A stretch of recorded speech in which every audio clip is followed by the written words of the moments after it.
Traumatise হয়ে গেছে। আমাদেরকে 51 বছর ধরে ট্রমাটাইজ করে আমাদের মগজে ঢুকিয়ে দেওয়া হয়েছে যে আমি আসলে খারাপ। আমাদেরকে বিশ্বাস করাতে বাধ্য করা হয়েছে যেটা তারা এতদিন পারেনি। এই যে টোকাইটার নাম যেন কি, হাদি। এই টোকাইটা শেষ পর্যন্ত বলেছে না যে জুলাই তো হইছে যেন এই চেতনার বিরুদ্ধে, এটা বলেছে না? খেয়াল করেছেন যে ওরা এটা ইদানিং বলা শুরু করেছে? খেয়াল করবেন কি বলেছে, যে মুক্তিযুদ্ধের কোনো দরকার ছিল না, এইটা আওয়ামী লীগের জন্য যুদ্ধ হয়েছে, আমরা তো ভালোই ছিলাম। আমি একদম রিসেন্ট কিছু ঘটনা দিয়ে শুরু করি। সেটা হচ্ছে একটা ছেলে, এর নাম হচ্ছে আয়াজ মনে হয়, আপনারা অনেকেই দেখেছেন। কেমন? সেটা হচ্ছে যে 32-এর সামনে গিয়ে আপনার দারোয়ান সেজেছে, যে 32-এর সামনে কেউ আসলে তাকে পেটানো হবে, দেখেছেন না? আচ্ছা, এর বয়স কত হবে? এর বয়স ধরেন 20 থেকে 25-এর মধ্যে, এর বেশি হওয়ার কথা না।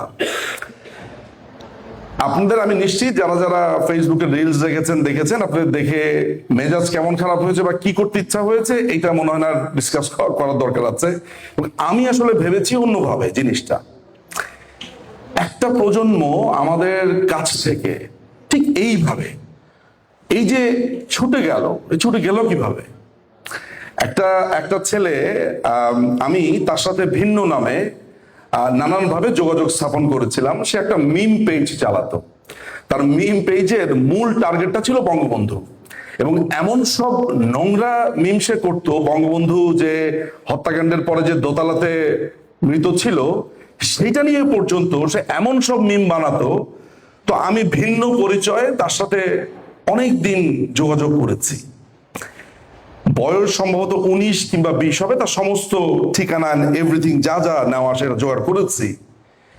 আমার একটা বিস্ময় সবসময় কাজ করত যে এই যে প্রবল ঘৃণা, র্যাথ, আমি এটাকে বলি র্যাথ বলে একটা শব্দ আছে, এটা আসলো কি করে? এর কারণ হলো যে আমরা এই জাস্ট এসে জয় বাংলা করেছি, জয় বঙ্গবন্ধু বলেছি এবং মিছিল স্লোগান এগুলা করেছি। আমরা আমাদের সন্তানদেরকে আমরা আসলে এই ভয়ঙ্কর মর্মান্তিক ঘটনাগুলো ঠিকভাবে বলতেই পারিনি। আমি এখানে অনেক চেহারা দেখছি এই জায়গাতে, যাদের আমার কাছে মনে হয়েছে, ইনফ্যাক্ট এই যে এরা দাঁড়িয়ে আছে, এরা সবাই জেনজি। আমাদেরকে একটা কথা বলা হয় যে এটা জেনজিদের আন্দোলন হয়েছে। আপনি যখনই শোনেন যে এটা জেনজিদের আন্দোলন হয়েছে, আপনার মাথাতে প্রথমেই চট করে ঢোকে, ও তাহলে আওয়ামী লীগে মনে হয় কোনো জেনজি নাই, আমরা হচ্ছি খুবই জেনজি বিহীন একটা দল, সব বুড়োদের দল আমাদের, হুইচ ইজ নট কারেক্ট। আমি বরঞ্চ বাংলাদেশ আওয়ামী লীগে যারা এখন সাফার করছে এদেরকে আমি জেনজি দেখছি। এই যে আজকে যে মেয়েটাকে, দুটো মেয়েকে আজকে এই যে আয়াজ নামে ছেলেটাকে মারলো, কিংবা যেই ছেলেটা রিক্সা নিয়ে এসেছে, আপনি দেখেছেন তো রিক্সা নিয়ে এসছে, তার বয়স তো মনে হয় না 22-এর বেশি হবে, মানে আমি অন্তপক্ষে যা অনুমান করি 30 তো যাবেই না। আমরা আমাদের মাথার ভেতরে কয়েকটা জিনিস ঢুকিয়ে দেওয়া হয়েছে। সেটা হলো আমরা হচ্ছে ফেসিস্ট, আমরা হচ্ছি জেনজিবিহীন, আমাদেরকে কেউ সমর্থন করে না, হুইচ ইজ ইনকারেক্ট এবং আটারলি লাই। আমাদের বলার যে মাধ্যমগুলো, আমাদের মধ্যে সবচাইতে বেশি লেখক লেখিকা প্রগতিশীল মানুষজন সবচাইতে বেশি আমাদের বাংলাদেশ আওয়ামী লীগের। আমাদের কবি সাহিত্যিক যারা আছে বা আমাদের যারা আছে তারা খুব নিরীহ প্রজাতির, মারামারি করতে পারে না, লাঠি নিয়ে কাউকে বাড়ি দেওয়া কিংবা চাপাতি নিয়ে কোপ দেওয়ার মতো লোকজন আওয়ামী লীগে খুব কম। আমাদের লোকজনদের বেশিরভাগই হচ্ছে প্রগতিশীল মানুষ, তারা সঙ্গীতের চর্চা করে, পড়াশোনা করে, মানে অনেকটা বলা যেতে পারে যে নীরবে নিভৃতে মুক্তিযুদ্ধ, বঙ্গবন্ধু এগুলোকে তারা ভেতরে লালন করে। ফলে যখনই প্রশ্নটা আসে যে আমাদের এত সমর্থক, এত মানুষ গেল কোথায়, আমি মাঝে মধ্যে এই ভাইবটা টের পাই যে ঘুমন্ত লাভার মতো এরা সবাই আছে। আপনারা কতগুলো মানুষ আজকে আছেন এখানে যে এই ভাঙা বাড়িটার সামনে যখন আজকে আক্রমণ করছে, অত্যাচার করছে, আপনাদের বুক জ্বলে যায়নি, ভেঙে যায়নি, কিংবা চোখের কোণায় জল জন্মেনি এমন মানুষ মনে হয় পাওয়া দুষ্কর। আমি যতবার দেখেছি ততবারই আমার কাছে মনে হয়েছে যে এই জীবিত অবস্থাতে এগুলো দেখে যেতে হচ্ছে বা দেখছি, এটা অনেক বড় একটা মানসিকভাবে একটা টর্চার। কিন্তু অন্যদিকে আমি যখন তানভীরের মতো বা স্বরূপের মতো এই ছেলেগুলোকে দেখতে পাই, বা এই যে উপস্থাপনা করলো মেয়েটি, কিংবা এই যে যারা একদম বাচ্চা যারা যারা দেখতে পাচ্ছি, মানে আমাদের কাছে তো এরা আমাদের হাফ অফ আমাদের এইজের মতো মনে হয়। হ্যাঁ, 20-22 বছর বয়স এদের। আর মানে আমি এটা দেখে আমার কাছে মনে হয় যে এই বাংলাদেশে ভেঙে পড়ার কিছু নাই। আমি আপনাদেরকে ভেঙে না পড়ার একটা উদাহরণ দেই, আপনাদের চোখের সামনে মাত্র ঘটে গেল।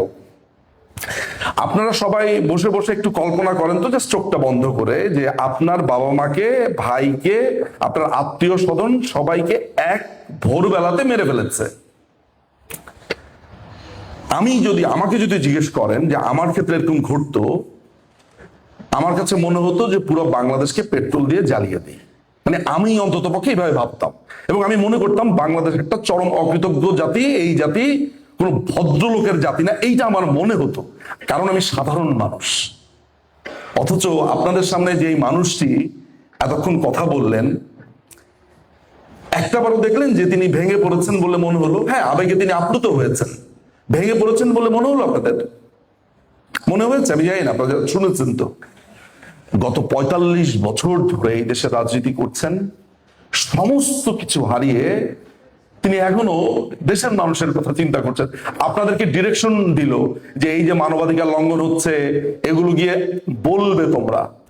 এবং উনার থেকে, উনার কণ্ঠ আজকে এই ঘটনা থেকে শিক্ষা নেন, সেটা হচ্ছে হারাবার কিছু নেই, ভেঙে যাবার একেবারেই কিছু নাই।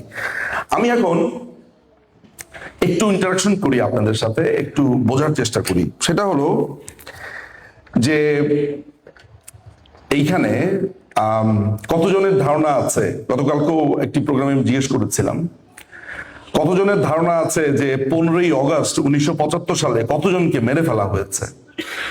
আপনাদের এখানে যদি কারো ধারণা থাকে তাহলে একটু হাত তুলবেন, এক্সাক্ট ফিগার যাদের জানা আছে। কারো জানা আছে? নেই? আচ্ছা, না জানা, আমার কাছ থেকে শুনলেও বলা যেতে পারে, কোনো সমস্যা নাই। এবং কতজন আহত হয়েছে? 25? বেশি না, হাত তুলেছে মাসুদ ভাই।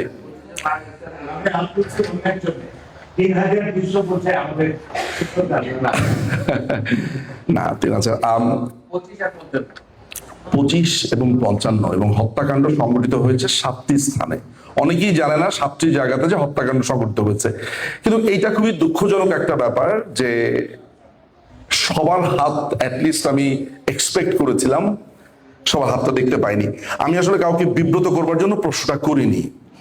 আমার কাছে মনে হয় এইটাও একটা লেসন আমাদের জন্য। সেটা হচ্ছে যে খেয়াল করে দেখেন এখানে কতজন আছে, আমি আমি কাউন্ট করতে পারি না, কিন্তু যতজন আছেন প্রত্যেকেই এক একজন সম্ভাব্য প্রচার যন্ত্র হতে পারতেন। আপনার তো দরকার নাই টেলিভিশনে কি বলবে না বলবে এটা বলার জন্য। প্রত্যেকে এক একটা সংঘ, এক একটা চ্যানেল হয়ে যেতে পারতেন, যেটা আমরা অনেকেই পারিনি। এটা আমার নিজেরও ব্যর্থতা আমি মনে করি, তাই না? আমার নিজেরও ব্যর্থতা। আমি আপনাদেরকে কেন বলবো? তো আমার কাছে মনে হয় যে আমরা যদি তথ্য জানি তাহলেই আমাদের সন্তানদের আমরা তথ্যটা বলতে পারবো।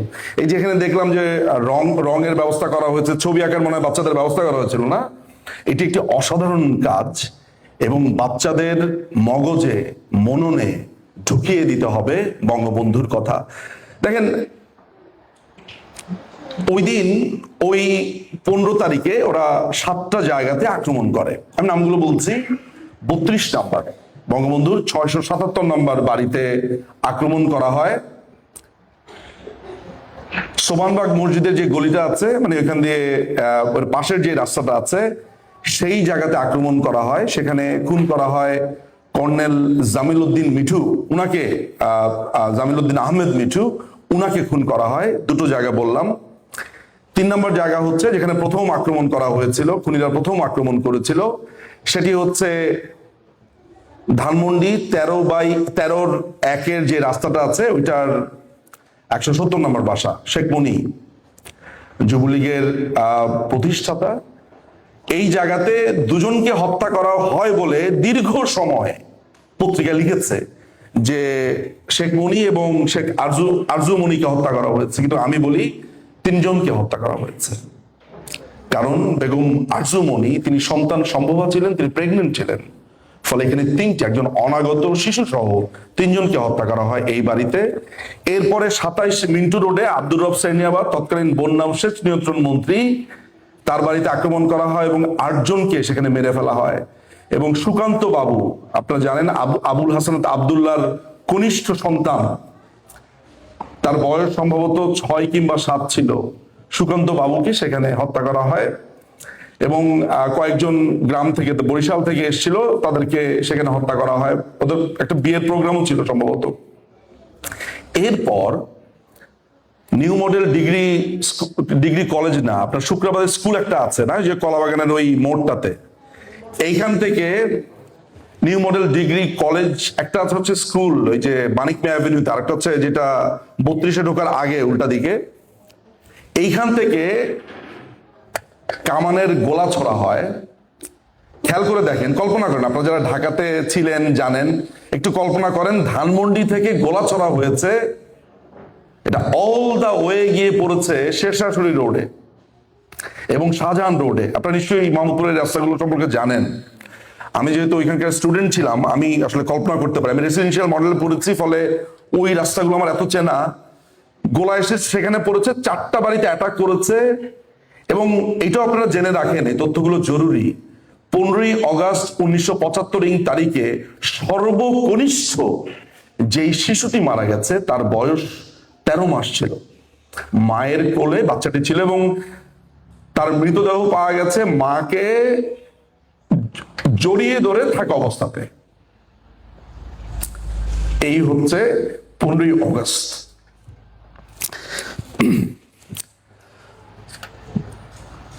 আমি জানি না আপনারা কারবালার গল্প সবাই নিশ্চয়ই পড়া আছে বা জানা আছে অল্প বিস্তর।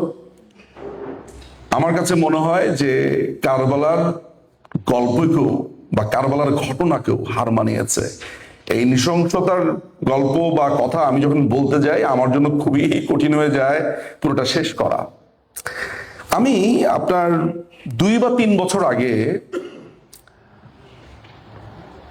আজিজ পাশা বঙ্গবন্ধুর বাড়িতে যে অ্যাটাক করেছে যার নেতৃত্বে, আজিজ পাশার একটা ছবি দেখেছি, বসে বসে সিগারেট খাচ্ছে।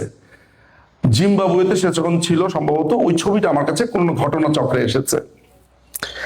আমাকে যিনি এই ছবিটা দিয়েছে, আমি তাকে জিজ্ঞেস করেছি তার কোনো সন্তান আছে। তো তার একটা মেয়ে আছে, বাংলাদেশে চাকরি করে, আপনার পাঠাও বা সামথিং কিছুতে চাকরি করতো, এবং খুবই ভালোভাবে এরা বেঁচে পড়তে আছে, চাকরি বাকরি করেছে। এই মেজর পাশা ওই আর্মির যে খুনে আর্মি দল এসছে, তাদের একজনকে সিগন্যাল দিয়েছে যে ওকে মায়ের কাছে নিয়ে যাও। এই মায়ের কাছে নিয়ে যাওয়াটা কিন্তু নিয়ে যাওয়ার কথা বলা না, এটা সিগন্যাল হচ্ছে মায়ের কাছে পাঠিয়ে দাও।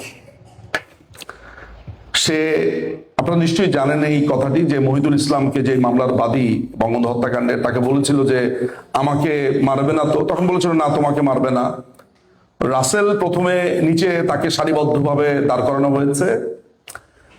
আপনারা সবাই এখন কল্পনা করেন একটা জিনিস, সেটা হচ্ছে যে বঙ্গবন্ধুকে দোতলাতে হত্যা করবার পরে বঙ্গবন্ধু দোতলার 4টা বা 5টা সিঁড়ির পরে ওই জায়গাতে পড়েছিল এবং রক্তে ওই জায়গাটা ভেসে গেছিল। জাস্ট কল্পনা করেন, আমিও তো ওই জায়গায় ছিলাম না। আমি যখন এই হত্যাকাণ্ডের পুরো ঘটনাটা পড়েছি, মামলার পুরো সমস্ত আরজি থেকে শুরু করে জেরা জবানবন্দি পড়েছি, আমি এটাকে ভিজুয়ালাইজ করতে পারি পুরো ঘটনাটাকে। রাসেলকে নিচের তলা থেকে দোতলাতে ওঠানো হয়েছে, ওই সৈনিকটা উঠিয়েছে। একটাবার কল্পনা করেন তো যে এই শিশুটি যখন উঠেছে, তার বাবাকে দেখে তার আসলে কি মনে হয়েছিল? মাত্র 9 বছরের একটা বাচ্চা। আমার ছেলেটার বয়স 15 বছর, মেয়েটার বয়স 6 বছর। আমি খালি কল্পনা করি যে আমি মৃত পড়ে আছি, আমাকে ধরা যাক যে মেরে ফেলা হয়েছে, আমার রক্তে ভেসে যাচ্ছে, আমার বাচ্চাকে এই ট্রমা আমার গায়ের উপর দিয়ে নিয়ে যেতে বাধ্য করছে, আমার রক্ত তার জুতোর মধ্যে লেগে আছে, সেইটা পার হয়ে সে যাচ্ছে। এই নৃশংসতা ওরা দেখিয়েছিল। এবং রাসেলকে পয়েন্ট ব্ল্যাঙ্কে গুলি করে মারা হয়েছে। রাসেল ছিটকে পড়েছিল দোতলার তার বাবা মায়ের বেডরুমে, যেখানে ইতিমধ্যেই পড়েছিল হচ্ছে রাসেলের দুই ভাবি এবং রাসেলের বঙ্গমাতা শেখ ফজিলাতুন্নেসা মুজিব, ওনারা। রাসেলের লাশটা পাওয়া যায় তার ভাবির বুকে, তার কোলে। এই বর্ণনাগুলো আমি প্রথমে পাই ওই যে লালবদর ছিল যে আপনার গণভবনে লুটপাট করেছে কায়সার আহমেদ, তার বাবার একটা বই আছে ওই বইটার মধ্যে। কারণ তাকে সেই সময় পাঠানো হয়েছিল লাশগুলো কাউন্ট করার জন্য, এবং তিনি বাকিদের আপনার কবরে সমাহিত করেছেন বনানীতে, তার উদ্যোগে সেটা হয়েছিল। তো এই যে একটা ভয়ঙ্কর হত্যাকাণ্ড, এই হত্যাকাণ্ডটা এতটা বছর ধরে যে আমি শুনি যে খুবই ট্রল করা হচ্ছে নেত্রীকে, বা অনেকে আমাদের মধ্যে বলতে শুনি যে উনি কেন স্বজন হারানোর বেদনার কথা বলেন। আমি খুব অপলক দৃষ্টিতে তাকিয়ে থাকি আসলে যখন এই প্রশ্নটা করা হয় বা বলা হয় উনি এটা কেন বলেন, কেন উনার বক্তৃতাতে এটা বলেন। আপনারাই বলেন, এই জবাবটা আপনারাই দেন যে আজকে আপনারা অনেকেই বলতে পারলেন না যে কয় জায়গাতে হত্যাকাণ্ড হয়েছে, কতজনকে খুন করা হয়েছে। আমি কাউকে লজ্জা দেওয়ার জন্য ওগুলো বলছি না, আসলে এই কারণে বলছি আপনারা যদি বলতেন তাহলে নেত্রীকে সবসময় বলতে হতো না।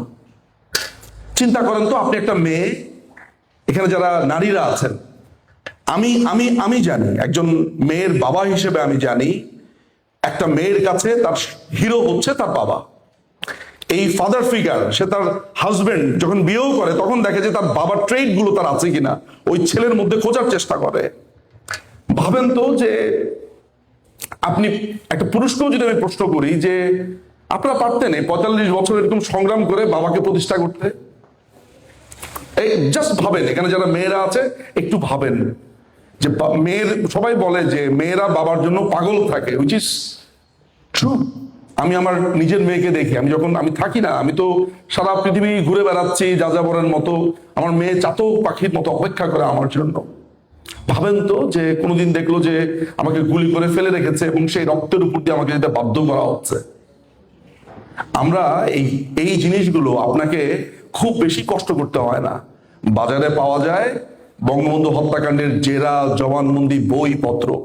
আপনার সন্তানদের হয়তো বা এইসব বর্ণনা শুনতে ভালো লাগবে না, খুব নৃশংস বর্ণনা, কিন্তু আপনারা তো এতটুকু বলতে পারেন যে বঙ্গবন্ধু কি করেছে, এই রাষ্ট্র কি প্রতিদান তাকে দিয়েছে, কারা হত্যা করেছে সেগুলো। ফলে এইটা আপনাদের কাছে আমার একটা অনুরোধ থাকবে। আমরা এই গত 51 বছর ধরে নানান ধরনের গবেষণা হয়েছে যে জিয়াউর রহমান এই হত্যাকাণ্ডে জড়িত ছিল কিনা, নানান ভাবে হয়েছে। এবং মোটামুটি ভাবে বলা যায়, মোটা দাগে বলা যায় 5ই অগাস্ট, আমি বলছি 2024-এর 5ই অগাস্টের আগে এটা নিয়ে নানান ধরনের কথা ছিল যে জিয়াউর রহমান, যেমন ফারুকের জবানবন্দিতে পাওয়া যায়, রশিদের জবানবন্দিতে পাওয়া যায় যে জিয়াউর রহমানের জড়িত থাকবার কথা। আপনারা নিশ্চয়ই সেই লাইভটি সবাই দেখেছেন, যে খুনি তালিমের লাইভটার কথা আপনাদের সবার নিশ্চয়ই দেখা হয়েছে। প্যান্ডোরার বাক্স ওপেন করা বলি আমরা সেই দিন প্রথমবারের মতো জানতে পারলাম যে বঙ্গবন্ধুকে হত্যা করবার প্ল্যান হয়েছে মুক্তিযুদ্ধের সময়। যারা লাইভটা দেখেন নাই তারা লাইভটা দেখে নেবেন। এইটা আপনাদেরকে একটু সংবিধিবদ্ধ সতর্কীকরণটাও বলে দিচ্ছি যে এই লাইভটা খুবই ট্রমার একটা লাইভ। একটা খুনি কথা বলছে আর আরেক সাগরেদ তার সাক্ষাৎকার নিচ্ছে এবং খুবই নোংরা ভাষাতে, অঙ্গভঙ্গি সবকিছুই নোংরা। কিন্তু আপনাদেরকে ইতিহাস জানার জন্য লাইভটা দেখতে হবে। ওইখানে ডালিম বলছে যে বঙ্গবন্ধুকে হত্যা করবার পরিকল্পনা হয়েছে ভারতের পশ্চিমবঙ্গের কল্যাণীতে, এবং সেটা মুক্তিযুদ্ধের সময়। তাহলে আপনাকে যে ভূগোল বোঝায়, প্রতিদিন ভূগোল বোঝায় না যে রক্ষী বাহিনী, তারপরে কি যেন বলে, দুর্ভিক্ষ হয়েছে, রক্ষী বাহিনী, বাকশাল, এগুলা বলে না, বাকশাল টাকশালের কথা বলে না। যদি খুনির বয়ানে এইটা সত্যি হয় যে মুক্তিযুদ্ধের সময় বঙ্গবন্ধুকে হত্যা করবার প্ল্যান করা হয়েছে, তাহলে বাকশালের অস্তিত্ব আর কোথায়? তার মানে হলো আপনাকে খুন করবার পর খুনি ছুতা বের করছে দেখতে খুব একটা ভালো ছিল না তাই খুন করছে। ব্যাপারটা তাই, এক্স্যাক্টলি তাই। এই কথাগুলো আমরা মানুষের সামনে বলবো। কেন বলবো? কারণ আমাদেরকে বাকশালের অভিযোগ দেওয়া হয়। আমি এখন যদি আপনাদেরকে জিজ্ঞেস করি যে আপনারা বাকশালের গঠনতন্ত্র কয়জন পড়েছেন, আমি জানি যে আমি আরেকবার হয়তো আপনাদেরকে বিব্রত করব। এটা আমার অভিজ্ঞতা হয়েছে, কারণ আমরা আমাদের সন্তানদেরকে এইসব তথ্য কখনো দেইনি। বাকশাল, রক্ষী বাহিনী, প্রত্যেকটা মিথ তারা তৈরি করেছে আমাদের জন্য, এবং আপনার মগজের মধ্যে ঢুকিয়ে দেওয়া হচ্ছে যে এই আন্দোলন করেছে জেনজি, আওয়ামী লীগের মধ্যে কোনো জেনজি নাই, আমরা হচ্ছে ফেসিস্ট, আমরা হচ্ছে খুন করেছি, আমরা বাকশাল বানিয়েছি, আমরা রক্ষী বাহিনী বানিয়েছি। আপনি হা করে তাকিয়ে থাকেন, বিকজ আপনিও ট্রমাটাইজ হয়ে যাচ্ছেন। ওই যে একটা দেখেছি না মাঝখানে রিলস, রাগকল্লা, ওই যখন রাগকল্লা বলে তার আগে দেখেছেন ছেলেটা কেমন ট্রমাটাইজ হা করে তাকিয়ে আছে, ওই লোক যা বলে বলে হ্যাঁ হ্যাঁ ঠিক, ও ট্রমাটাইজ হয়ে গেছে। আমাদেরকে 51 বছর ধরে ট্রমাটাইজ করে আমাদের মগজে ঢুকিয়ে দেওয়া হয়েছে যে আমি আসলে খারাপ। আমাদেরকে বিশ্বাস করাতে বাধ্য করা হয়েছে যেটা তারা এতদিন পারেনি। এই যে টোকাইটার নাম যেন কি, হাদি। এই টোকাইটা শেষ পর্যন্ত বলেছে না যে জুলাই তো হইছে কিসের জন্য, এই চেতনার বিরুদ্ধে, এটা বলেছে না? খেয়াল করেছেন যে ওরা এটা ইদানিং বলা শুরু করেছে? খেয়াল করবেন কি বলেছে, যে মুক্তিযুদ্ধের কোনো দরকার ছিল না, এইটা আওয়ামী লীগের জন্য যুদ্ধ হয়েছে, আমরা তো ভালোই ছিলাম। একটা রাজাকার দা গ্রেট একটা নতুন আবিষ্কার হয়েছে, যে শাহরিয়ার কবির, দেখেছেন তো টিভির মধ্যে, আর এই যে ফুয়াদ, এদের নাম আমি মুখে নিতে চাই না, এরা কিন্তু এখন বলা শুরু করেছে যে মুক্তিযুদ্ধের কোনো দরকার ছিল না, এটা আওয়ামী লীগের দরকার ছিল। এটাই তো বলার চেষ্টা করা হচ্ছে। আমরা ট্রমাটাইজ হয়ে এগুলো শুনছি। আমরা কিছুক্ষণ আগে বাবু ভাই বলছিলেন আমাকে যে যদি ওই যে আমরা যখন ডকুমেন্টে দেখছিলাম, বাবু ভাই বলছেন আক্ষেপ করে যে এগুলো সবগুলোর যদি কপি করে রাখতাম আমরা, মানে বঙ্গবন্ধুর বাড়িতে যা হয়েছে। আচ্ছা, আমরা কে কবে কোনোদিন ভেবেছিলাম যে 32-এও বাঙালি আক্রমণ করতে পারে? আমার কাছে মনে হয়েছে যে তাই তো, কপি করে রাখলেই মনে হয় ভালো, কিন্তু ভাবেই তো নাই, কিন্তু ভাবা উচিত ছিল। এই কারণে ভাবা উচিত ছিল যে যেই জাতি তার তার রাষ্ট্রের নায়ককে, তার রাষ্ট্র গঠনের নায়ককে, জাতির পিতাকে হত্যা করতে পারে, সে তো বাসা ভেঙেই দিতে পারে। ফলে আমার কাছে যেটা মনে হয় যে আপনি দেখেন যে আজকে আমাদেরকে ফেসিস্ট বলছে। ফেসিজমের চিহ্নগুলো কি কি? জাতীয়তাবাদ, আলট্রা ন্যাশনালিজম। আলট্রা ন্যাশনালিজম হচ্ছে একটা অসুস্থতা, আমি আমি আমি আমি সারাক্ষণ করতে থাকে। দেখেন প্রথম বাংলাদেশ আমার, শেষ বাংলাদেশ, সারাক্ষণ খেলে জিয়া রহমান এই গান শুনতো না? ওর মাথার মধ্যে এটা, এর মানে হচ্ছে এমন যে নিজের দেশকে নিয়ে কথা বলাটা অন্যায় না, কিন্তু আমি ছাড়া আর কেউ নাই, বাকি সব শত্রু। এইটা হচ্ছে আলট্রা ন্যাশনালিজম। এটা হিটলারের মধ্যে ছিল, মুসলিনের মধ্যে ছিল, এদের দলটার নামও জাতীয়তাবাদী দল। আপনারা এই জিনিসগুলো বলবেন, সেকেন্ড ওরা একটা অদৃশ্য শত্রু তৈরি করে। আমাদের দেশের অদৃশ্য শত্রুটা কাকে তৈরি করা হয়েছে বলেন দেখি আপনারা? একটা রাষ্ট্রকে করা হয়েছে, রাষ্ট্রের নাম কি? ইন্ডিয়া।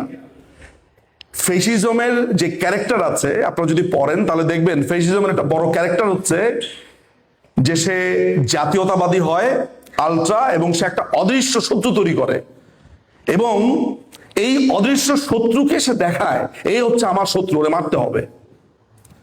ঠিক আছে? সো আমরা, মজার ব্যাপার হচ্ছে আমাদেরকে যেগুলো বলে বিদ্ধ করে আসলে ওগুলা ওরাই। আপনি আর আমি, আমরা দুজন যে, আমরা যে সবাই মিলে ট্রমাটাইজ হয়েছি, তাই আমরা ওদেরকে চোখে আঙ্গুল দিয়ে দেখিয়ে দিতে পারিনি। বুঝতে পারছেন কথাগুলো? এবং বাক স্বাধীনতা, রেডিও টেলিভিশন বন্ধ করা, সমস্ত কিছু। বঙ্গবন্ধুকে হত্যা করবার পর এরা একটা দলিল বানায় 2 পাতার। দেখেন, আমি বক্তব্য বেশি দীর্ঘায়িত করবো না, এই স্টোরিটা বলে শেষ করব। সেটা হচ্ছে বঙ্গবন্ধুকে হত্যা করবার পরে ওরা 2 পাতার একটা দলিল বানায়। এই দলিলের নাম হচ্ছে ইনডেমনিটি অধ্যাদেশ। এই ইনডেমনিটি অধ্যাদেশের আপনার সেকেন্ড পাতাতে যদি সেকেন্ড প্যারাটা পড়েন, আপনার ইন্টারনেট থেকে নিয়ে এখনই পড়তে পারেন। দেখবেন সেখানে লেখা আছে যারা যারা হত্যা করেছে এদের প্রত্যেককে সনদপত্র দেওয়া হবে।